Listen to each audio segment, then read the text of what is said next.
Here's another one.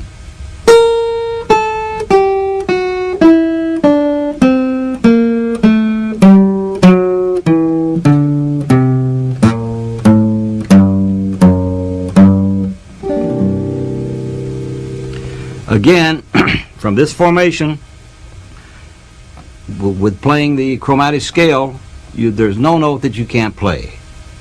And when this is the C ninth, C seventh, when you play the D seventh in this blues progression, you just move the whole thing up to D. You got it. And it takes all the mystery, a lot of the mystery, out of the way to play the guitar, jazz-wise. A very important thing that I'm going to tell you right now, and I may tell you several times because it is that important to me. When I'm playing, I sing what I play, or I'm playing what I sing. And any guitarist, all the guitarists that I know, that I like, and on other instruments also, sing what they play. Or they play what they sing, whichever way you want it. I'll name some besides myself. Joe Pass, Wes Montgomery did it. George Benson certainly does it. You can hear him doing it because it's part of his act to do it. Oscar Peterson does it. Ray Brown. And a lot of horn players. You can't tell that horn players are doing it because they got the horn in their mouth. But that's the one single thing I want to impress on you. You've got to start singing the melodies you're playing.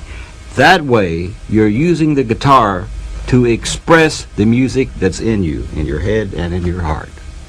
Otherwise, you're just playing a bunch of learned scales and patterns. And you may get to where you can play a lot of patterns and play them very fast, but it'll always sound like you're playing a lot of patterns. So please start to play the music that's within you, and we all have music within us. I'm just trying to show you how to turn the faucet on, the musical faucet. That's good, isn't it? The musical faucet to let the music come out. Now I'm going to show you, with the help of Terry Holmes, what you can play or what you can do with this one chord formation. Actually, this G formation is, I'm thinking of it as a G seventh. So you hear this in your mind. You hear the G seventh. You might hear the flatted fifth. So you play it in your scale, or just play the flatted fifth. Or you might hear the augmented fifth. Or you might hear the ninth. Or you might hear the flatted ninth. All those are right there for you to play. So I'm going to play a vamp, an extended vamp, on this G chord. And I'm going to try to start simple and get more complex as I go along. Also, remember this. We're playing it in G. That doesn't mean that you can only play this in G. It means you can play it anywhere on the neck. Anywhere that this chord formation is, you can play it. So, here we go. G. 1, 2, 1, 2, 3.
Now we're going to play on the C9th formation. And I'm just going to play, Terry's going to vamp, and I'm going to play extended on this C9th formation. Trying to start simple and getting more complicated. I'm not going to do this on the D9th because it's the same thing. All you have to do is move it up 2 frets. So here we go on C9. 1, 2, 1, 2, 3, 4.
All right, now we're going to involve you, the listener and viewer, for the first time.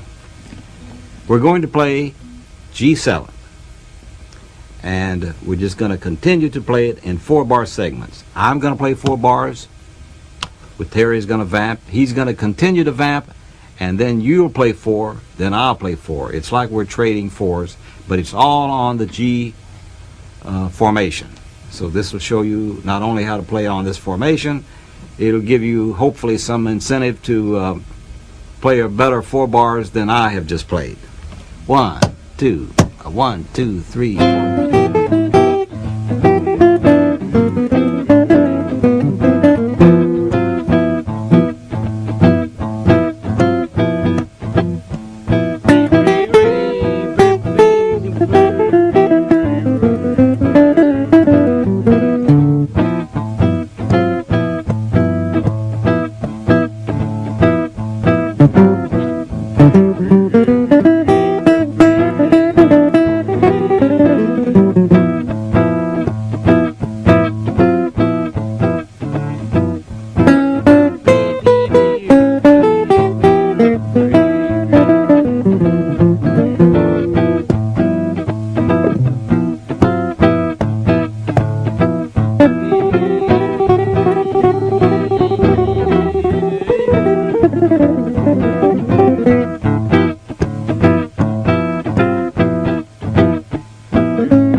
Minor, A minor 7th, 1 bar, D 7th, 1 bar, G 7th, 2 bars.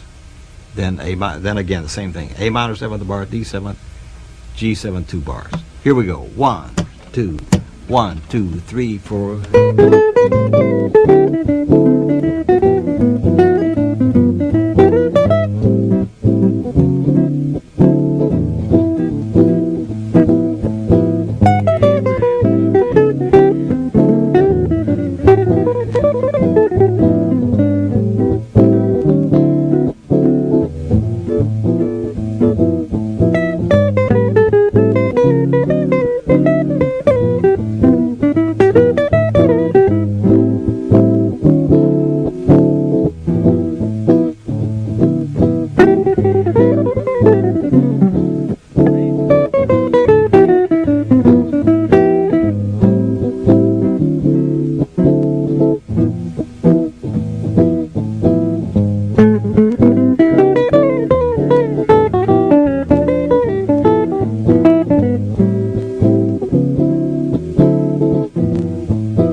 Now we're going to do almost the same thing, except that the 2 chord, instead of being A minor 7, is going to be A 7th. So it'll be a bar of A 7th, a bar of D 7th, 2 bars of G 7th. We all have favorite things in music. I personally like the A 7th sound better than I do the A minor to D 7th, although I can live with either one. But the difference is making the C a C sharp. So if you're playing A minor 7th, here would be the scale.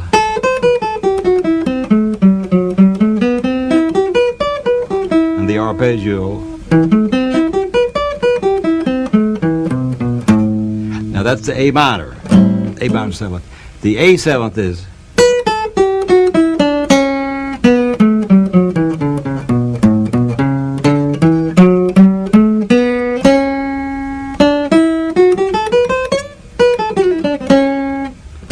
This one as opposed to this one. When you're playing the A minor 7th, you can go up to a C major 7th and play a scale right off of the C major 7th.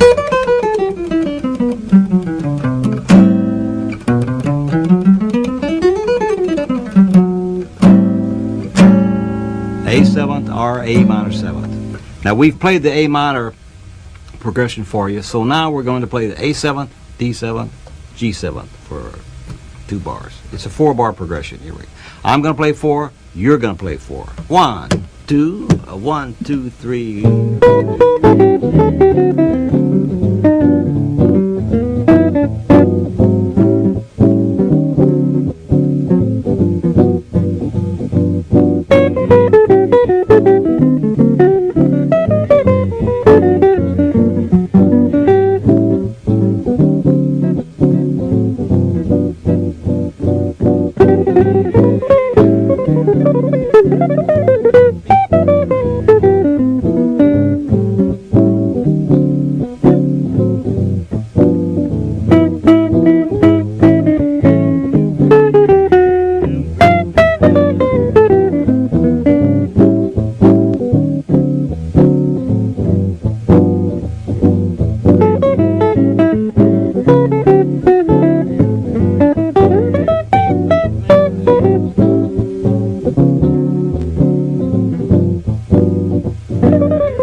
Now we're going to add the ever popular magic E 7th, or the 6th chord.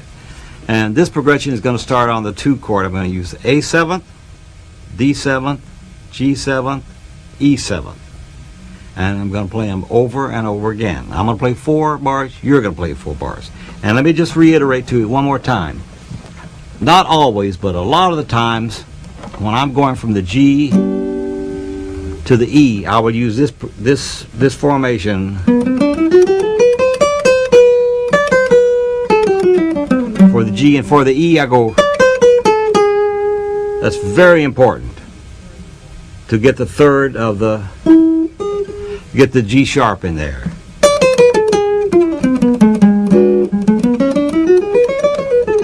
You might want to practice this little scale a while.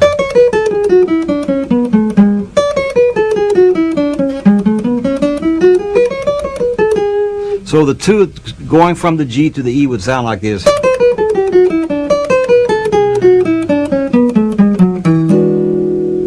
And then the A to the D 7th, which is same thing as the E 7th.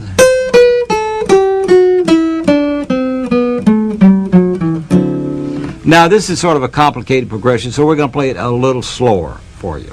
Okay, here I'll play the first 4, and you got the second 4. 1, 2, 1, 2, 3, 4.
There you go. Let's talk about picking. Picking is sort of like putting in golf. It's very individual. It's individual in the stroke that you use. It's individual in the kind of pick that you choose. I have a hard pick, and it's about the size of a quarter. I place it between the first finger and the thumb. Very natural. And most of it is in the meat of my hand, between the thumb and the forefinger. About a fourth of it sticks out, I guess. And I play not totally flat. I play across the string at an angle, but at a natural angle, just like you were going to hammer a nail, at a very natural angle. I see players play like this. Now, I said it's an individual thing, but if you play like that and you can change it, I would strongly advise it, because I think you're going to have trouble later on. I'm serious. I think you're going to get some arthritic problems playing like that, because I don't care who you see do it or how hip it looks. It's a big strain on the hand, and it's a strain on all the muscles. So if you can play in a normal fashion. The only thing I can tell you about picking, or something else I can tell you, is you don't have to pick every note. That's a real blessing. Because if I had to pick every note, I'd never be able to do it, especially at a fast tempo. What I mean by that is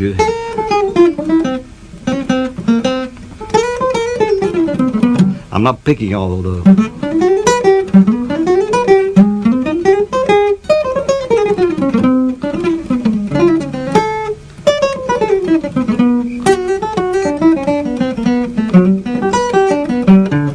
Some of them I'm picking, some of them not. Some of them I'm not picking. I ghost some of the notes, and that helps. Not only does it take the strain off of you, it sounds better, because you don't hear a trumpet player or a saxophone player tonguing every note. They don't go taka, taka, taka, taka, taka. They make it flow. So pick in a nice, and don't grip the pick too hard. Just firm, but not so much to cut the circulation off. I can show you a couple of exercises that might help you. And another thing, while I'm thinking of it, don't have big strokes. Make the strokes small. Economy is the thing in picking. You don't want a lot of motion. Now, some exercises. You can take scales. And I would suggest that you play the scale or a pattern, anything you want. First of all, play it all down, and so forth. Then play it all up.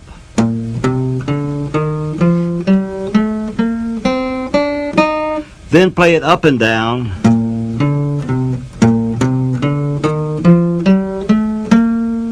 That was down and up. Then play it up and down. Now you've got every possible way to pick. Down, all up, down, up, down. Then you vary your patterns with leaving a string between, like playing from the 6th string to the 4th string, the 4th string to the 2nd string, and so forth. And the fun thing is you can make up your own phrases or your own licks to practice by. And as far as talking about practicing, let me just say one thing. When you practice, if you're going to practice reading or picking or whatever, do that first. Because if you pick up the guitar and start to play some blues and jam and freak out, you'll never get to the other things. Never. So you want to do the things that are maybe even distasteful to you. Do them first, then get to the fun part. And you'll make a lot of progress that way.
Let's talk about background. It's very important to learn how to play backgrounds for your fellow players. That includes, as I played background for Ray Brown earlier in this video cassette, the same type of backgrounds I played for him basically would be the same I'd play for a piano player or a saxophone player or a trumpet player or a trombone player or perhaps another guitar player. One type of background that's really overlooked these days is playing rhythm. A lot of players don't have any idea how to play rhythm. First of all, many guitarists play it too loud. If you're playing it on electric guitar, don't have much volume on. Keep the volume very low and keep the chords that you play very simple and sparse.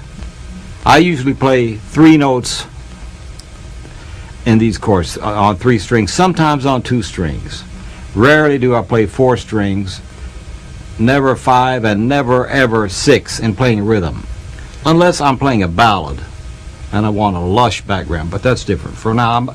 So I will show you what I played behind Ray Brown earlier, rhythm-wise. This is basically what it is.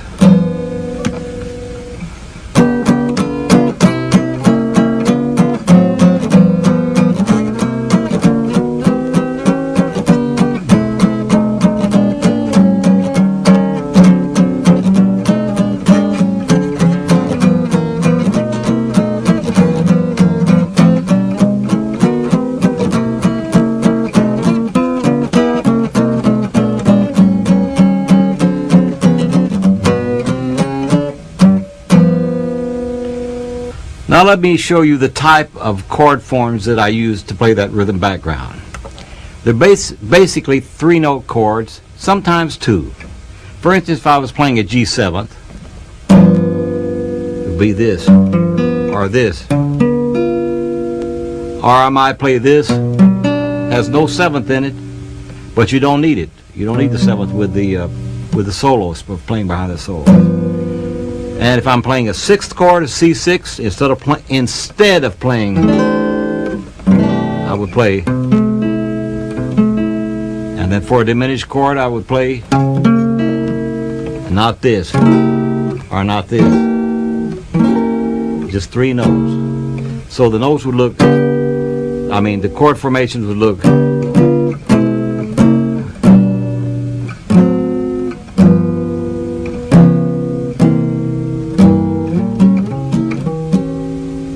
Now, that's the type of rhythm backgrounds I would play. And you make the stroke, you make it long. In other words, you don't play short, you don't play, you play.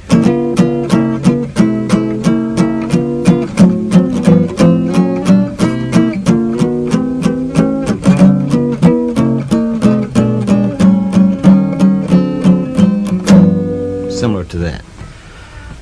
Now, another thing that I do is I comp, similar to a piano player, behind other people who are playing solos.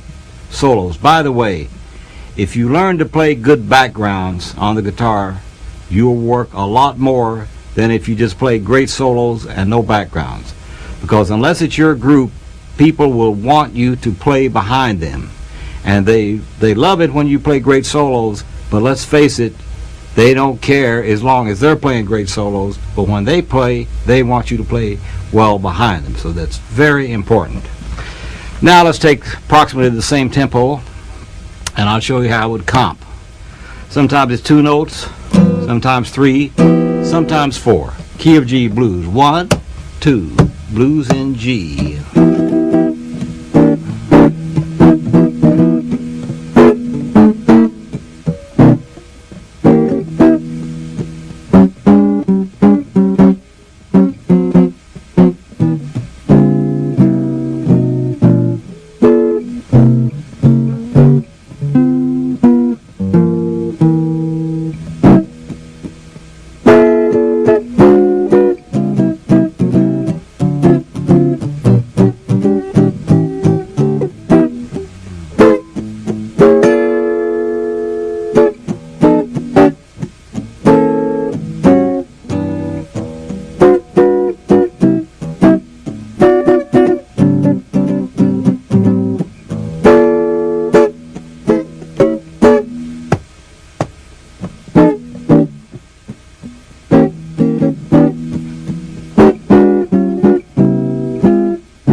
By the way, that was on the second blues progression we played, the one that went to the E7 and to